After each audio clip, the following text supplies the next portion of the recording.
Fala galera que já é inscrita no Pautas e Táticas ou que vai se inscrever assim que o vídeo acabar. Cara, pouca pergunta, hein, nessa semana. Só 4 pessoas participaram, ou seja, 12 perguntas, né, 3 de cada uma. Então não tivemos uma grande participação de vocês lá no Instagram, @Pautas e Táticas nesta semana. Fiquei triste, mas eu tenho muito respeito, né, pelas pessoas que participaram. Né, agradeço demais a quem mandou as perguntas, mas tomara que semana que vem a gente tenha mais. Talvez por conta do ritmo aí de feriadão, carnaval, a galera possa ter viajado, que pode também prejudicar no engajamento do vídeo, mas vamos fazer o nosso melhor aqui para quem tá aqui, para quem participou e para quem gosta de assistir a nossa tradicional caixinha da semana, tá? Então, sem mais enrolação, vamos responder, né, as poucas perguntas que nós tivemos, pelo menos até agora. No final do vídeo eu vou atualizar para ver se chega mais, mas quase nunca tem, né, novas perguntas. É que eu começo a gravar meia hora antes do desaparecimento, né, lá da caixinha nos stories. Mas vamos lá. Francisco Teixeira. Numa pequena brincadeira, quem atualmente é o Oliver Tsubasa da vida real? Cara, né, para quem não conhece, o Oliver Tsubasa, né, é um personagem do Super Campeões, né, um desenho japonês sobre futebol. Ele que é o protagonista, né, daquele desenho, né, inclusive ele faz muito sucesso, né, lá no futebol japonês. Depois ele vem jogar no Brasil, né, num time chamado Brancos, que muitos fazem alusão ao São Paulo Futebol Clube por conta do uniforme da equipe também ser muito parecido. Cara, não consegui pensar em ninguém com uma história semelhante e tal, mas da nossa perspectiva de brasileiros, talvez seja o Neymar, né, que fez muito sucesso, né, no futebol europeu, claro, no começo da carreira aqui no futebol brasileiro também, e agora tá querendo reiniciar aí a carreira, ou pelo menos nessa parte final dela, querendo dar uma volta por cima e querendo conquistar, né, aquilo que ele não conquistou com a seleção, que foi a Copa do Mundo. Será que ele vai ter essa última chance? Será que ele vai ser convocado para a próxima Copa? O Tsubasa, né, jogava na seleção japonesa. Eu não lembro se no desenho ele chegou a vencer Copa do Mundo com o Japão. Acho que não, né, mas sei lá, mano, eu acho que o único personagem assim, que eu consegui pensar que talvez tenha algum paralelo, e nem sei se tem mesmo, é o Neymar, tá?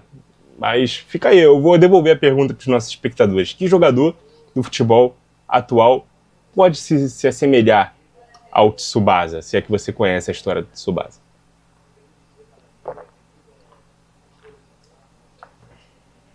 A segunda aqui do Francisco.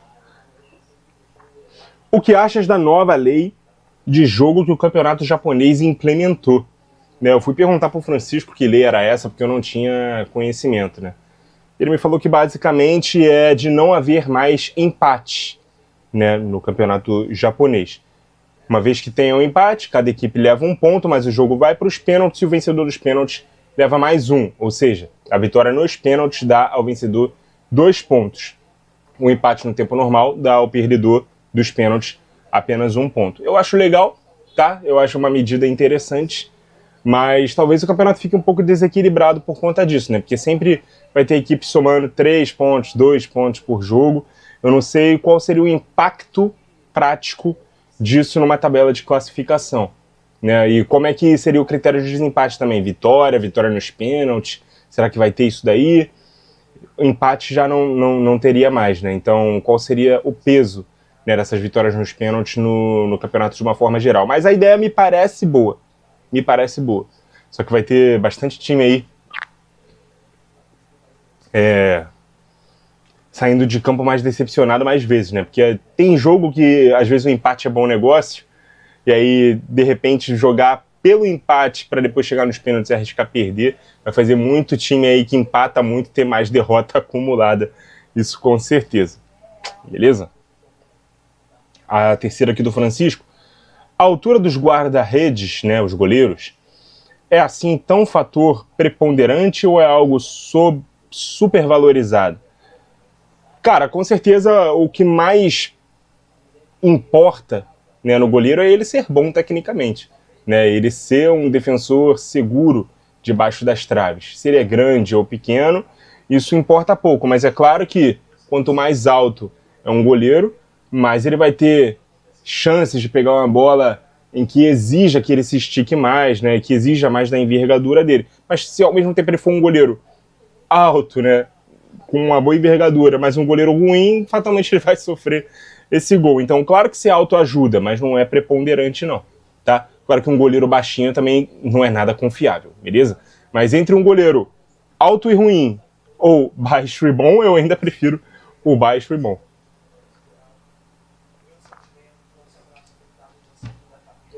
Obrigado, Francisco.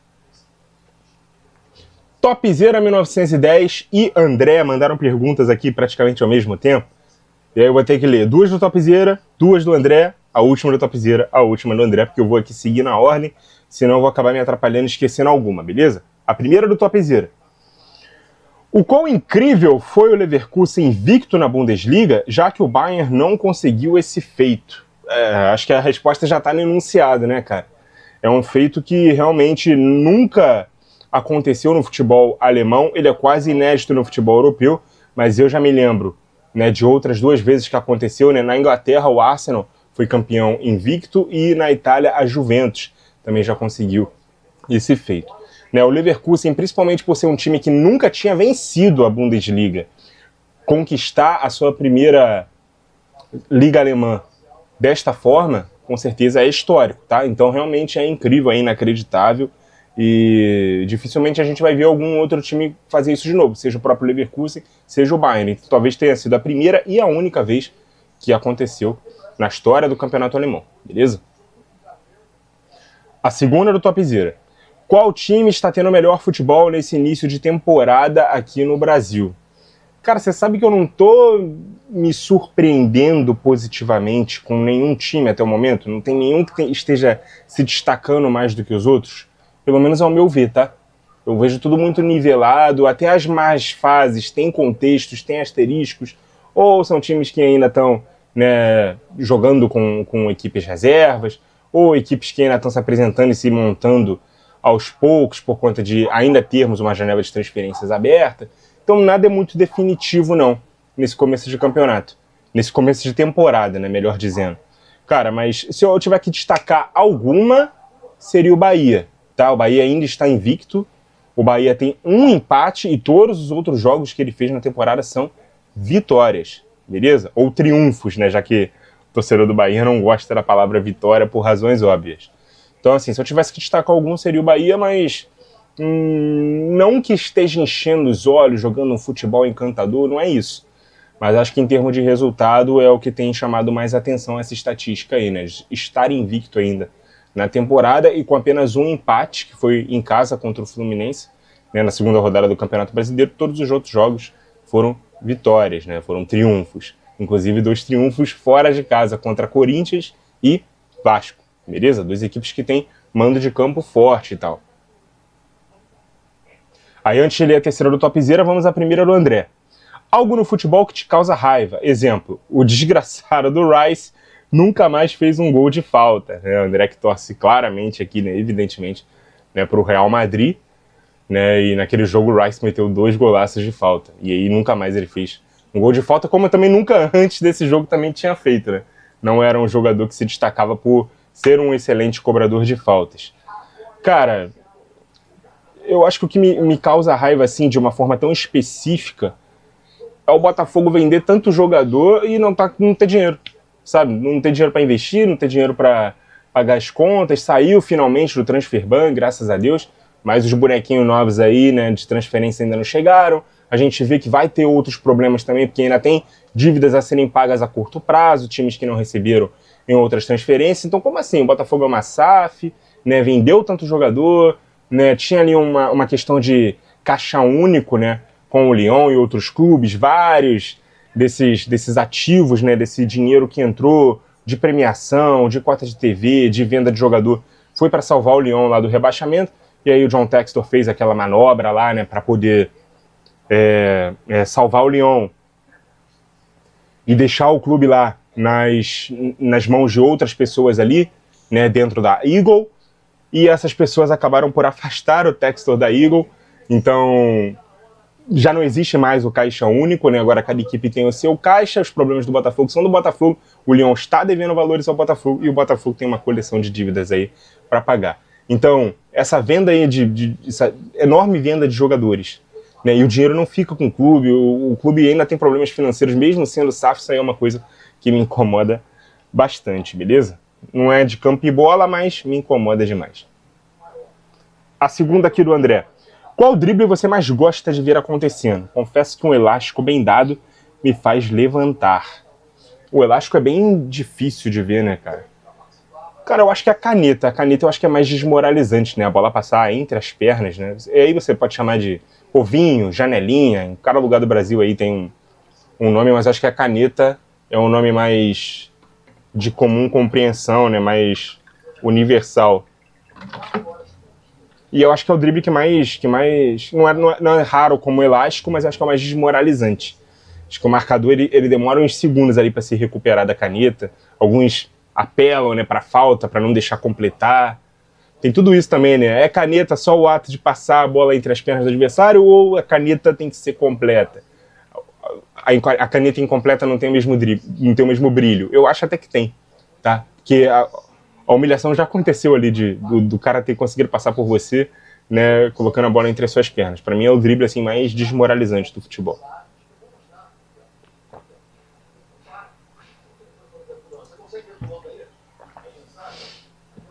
Agora vamos à terceira do Top Zero. O que acha do trabalho do Tite até o momento? Consegue voltar aos velhos tempos? Cara, eu acho que está sendo surpreendentemente ruim. Para alguns não é surpreendente, para mim é, tá? Eu esperava bastante do Tite no Cruzeiro, não à toa. Coloquei o Cruzeiro como favorito ao título do Campeonato Brasileiro, ou pelo menos o meu palpite foi de que o Cruzeiro seria campeão. Claro que está muito cedo ainda, dá para acontecer, dá para se recuperar, com ou sem o Tite, tá? Mas eu esperava um encaixe mais rápido. Eu não considero o trabalho do Tite no Flamengo, né, tão ruim como as pessoas falam, nem da seleção brasileira. Né, eu acho que, claro, o trabalho do Tite na seleção, naquela segunda metade de ciclo que ele assume, de 16 para 18, ele foi melhor do que o trabalho do ciclo completo, né, de 19 para 22. Mas ainda assim, era um time seguro, era um time eficiente, era um time que praticamente passou invicto, né, nas eliminatórias da Copa do Mundo. Então não era um time que talvez pudesse mais, e sempre vai se existir da seleção brasileira, mais do que simplesmente vencer, mas não era uma seleção que tinha jogos simples, comuns ali, que ela perdia ponto, né, como aconteceu pós-Tite, né? A gente viu o quão bom o Tite era dentro da seleção, quão surpreendente e incrível era o trabalho do Tite na seleção, quando a gente viu que sem ele, né, a gente não conseguia fazer as eliminatórias sul-americanas ser tão fáceis, ou parecer tão fáceis, como eram com ele, tá? E antes dele também não eram nada fáceis, tá? Então, eu não considero o trabalho do Tite na seleção ruim. No Flamengo, eu acho que a panela de pressão que é o Flamengo também atrapalhou ele bastante, né? E aí ele tirou aquele período sabático e tal, teve que cuidar da saúde, eu achei que voltaria num Cruzeiro bom, azeitado, elenco bom, reforçado, em alta e sem aquela pressão toda, ele conseguiria, né, fazer um trabalho bom, eficiente, né, e com os resultados aparecendo rápido. Os resultados estão demorando, né. Claro, o Cruzeiro, como um clube grande que é, não tem a pressão que tem o Flamengo, que está no eixo Rio-São Paulo, que tem a maior torcida do Brasil, que tem toda uma imprensa também que coloca aquela pressão em cima. E por ser o atual campeão, tanto brasileiro quanto da Libertadores, o Cruzeiro não tem essa pressão, mas ainda assim é um time grande, de massa, de muita torcida. Metade de um estado torce para aquele time. Então, ver o Cruzeiro demorando a engrenar na temporada, com certeza vai ser um problema para a manutenção do Tite no cargo. A gente sabe como funcionam as coisas no futebol brasileiro, tá? Então, para mim, tudo isso surpreende, cara. Para mim, o Cruzeiro já estaria mostrando um futebol, né, de mais qualidade sob o comando do Tite. E aí, talvez eu tenha que me render à opinião de muita gente de que eu estou olhando o Tite com os olhos do passado e não do presente, tá?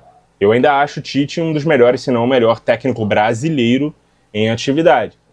Não sei se o Felipe Luiz já superou o Tite, tá? Acho que está no caminho para isso, mas ainda acho o trabalho do Felipe Luiz muito embrionário, muito iniciante, apesar de já muito vencedor, né, com relação a toda a carreira que tem o Tite, beleza? Mas eu ainda tenho expectativas de uma melhora substancial ali, né, do Cruzeiro, né, um acréscimo de qualidade, né, melhores resultados, né, com o próprio Tite, né, sem a necessidade de ter que demiti-lo para ver esses resultados melhores acontecendo, beleza?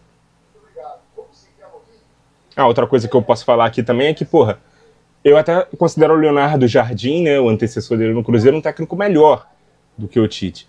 Mas ainda assim eu esperava que o Cruzeiro estivesse jogando um futebol de bom nível com o Tite no comando, beleza? Obrigado, topzera. Agora a terceira do André. Um acontecimento de algum jogo aleatório, sem importância, que te marcou por alguma razão. Eu não sei se é sem importância, André, mas assim, eu lembro de um jogo da Champions 2007-2008, semifinal, Liverpool e Chelsea. O jogo terminou 3-2 para o Chelsea. Eu acho que o primeiro jogo foi 1-0 ou 1-1, não lembro. Ou foi 1-0 pro Chelsea, ou foi acho que foi 1-1, que esse jogo foi pra prorrogação, foi isso. O primeiro jogo foi 1-1 em Anfield, o segundo jogo no Stamford Bridge. Termina no tempo normal 1-1, ele vai pra prorrogação, né? E o Chelsea chega a abrir 3-1.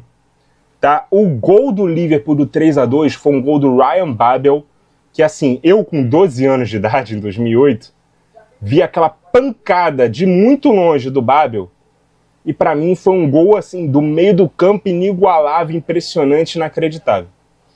Que volta e meia eu paro pra ver de novo no YouTube, e cara, aquele impacto que me causou na hora que o gol saiu, não é o mesmo.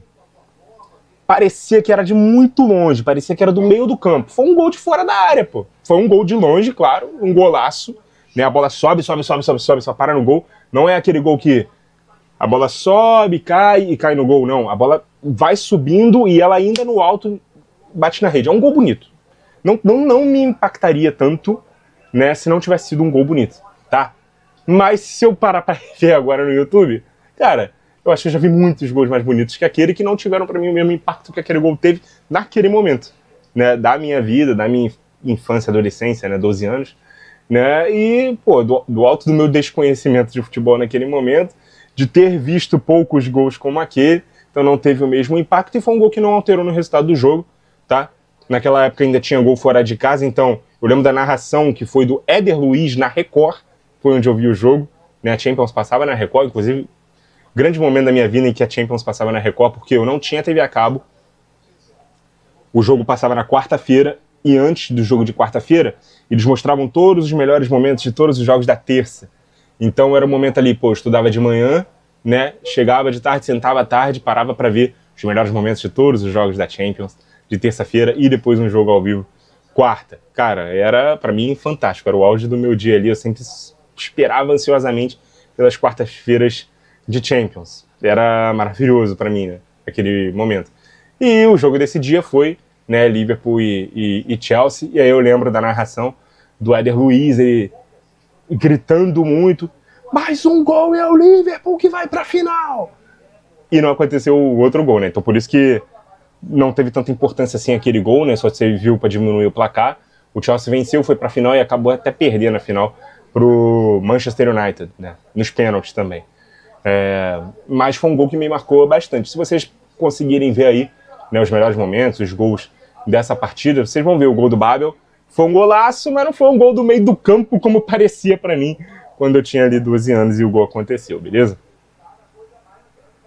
Valeu, André, pelas suas 3 perguntas. E aí, gente, como eu disse, o vídeo já vai acabar, porque só tem mais 3 perguntas aqui que são do Araújo Juliano 12. Ó, os vídeos costumam ter quase 1 hora, 45, 50, 55 minutos.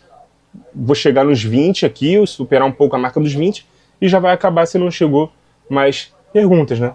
Que vocês participaram um pouco, fazer o quê?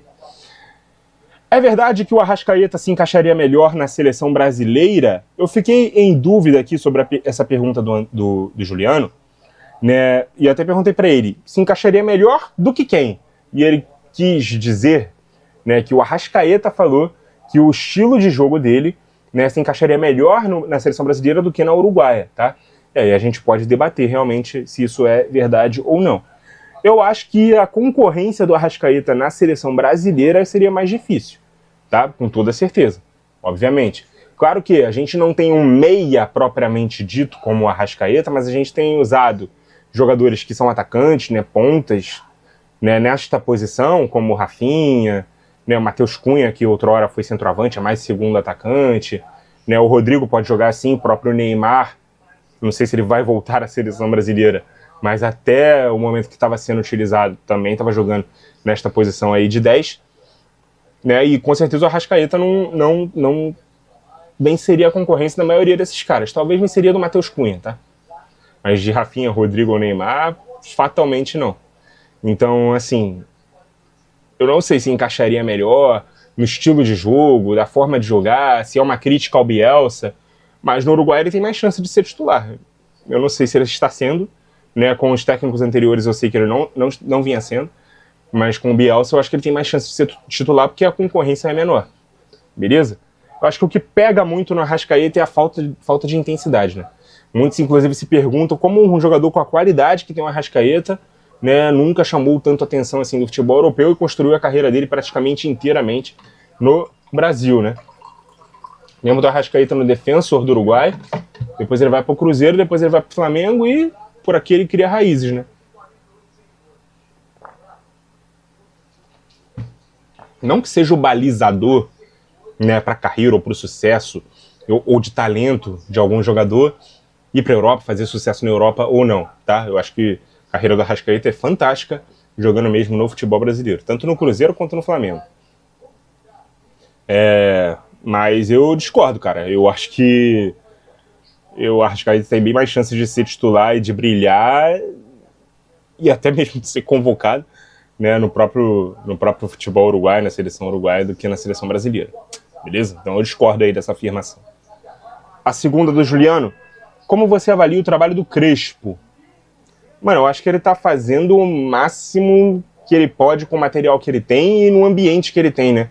Ambiente político do São Paulo em ebulição, muitas lesões no elenco curto, poucas grandes contratações, e ainda assim ele tá conseguindo resultados, né? Não sei se o desempenho do São Paulo tá à altura do que o torcedor gostaria, mas com certeza o início de campeonato é melhor do que o torcedor esperava. Tá? Com 2 vitórias, um empate em 3 partidas, ainda invicto. Até onde eu vi, São Paulo estava na liderança do campeonato, né, nessas 3 primeiras rodadas. Claro que não diz muita coisa, mas já é alguma coisa, já é um bom início aí, né? E o São Paulo tem que fazer, como o próprio Crespo disse, 45 pontos rápido, para não pensar em outra coisa, né, menos ambiciosa, para dizer o mínimo. Então, para mim, o trabalho do Crespo é bom. Se eu fosse para apostar, eu apostaria que ele termina o ano como técnico do São Paulo, tá? Acho que ele não tá ameaçado, não. E a terceira aqui do Juliano, que eu vou atualizar depois para ver se é a última do vídeo de hoje, infelizmente. Se o Laurent Blanc seria um bom nome para o Real Madrid. Eu acho que não, né, cara? É um cara que, porra, não vem de muitos bons trabalhos. Eu nem sei se ele chegou a ser técnico de algum outro clube depois que ele sai da seleção francesa, treina o PSG. Nem lembro a ordem dos fatores, né? Se primeiro vem a seleção, depois o PSG ou o contrário. Mas, cara, são esses os 2 últimos trabalhos ali que me marcaram dele. E de lá pra cá o que ele fez? O que treinador foi o Laurent Blanc? Então, pra mim não, mano. Pra mim seria pegar um trabalho muito maior do que o treinador que ele é, tá? Se for pra tentar contratar o Laurent Blanc, fica com o Arbeloa, que é um técnico em início de carreira, mas eu acho que o Real Madrid também não vai ficar com o Arbeloa, tá? Vai tentar um outro técnico mais tarimbado e tem alguns aí no mercado, né?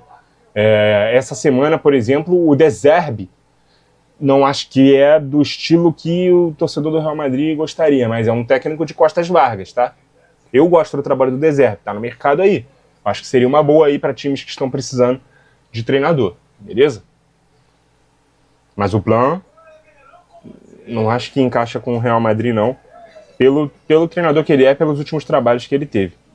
Vou atualizar aqui, galera, para ver se tem mais pergunta. Aparentemente não tem, então obrigado, Francisco, Topzera, André e Juliano. As únicas 4 pessoas que participaram nessa semana. Isso me preocupa para a semana que vem, gente. Né? Se vai ter só esses 4, talvez nenhum desses 4, menos do que 4, ou se nós vamos ter mais engajamento aí na nossa caixinha, tá? Me preocupa para a semana que vem se a gente vai realmente ter a caixinha. Eu preciso realmente que vocês participem, porque eu conto sempre com a participação de vocês para deixar sexta-feira livre para fazer a caixinha aqui para vocês. Se vocês não participarem logo, o quadro da caixinha vai acabar desaparecendo, beleza? Mas brigadão aí. Quem mandou as perguntas, a quem gosta, né, vai assistir esse vídeo até o final, né? Para você que gosta do nosso canal, para você que engaja aí os nossos vídeos, beleza? Então, agradecendo mais uma vez a você que acompanhou o vídeo até aqui. Continue ligado no nosso canal. E até a próxima!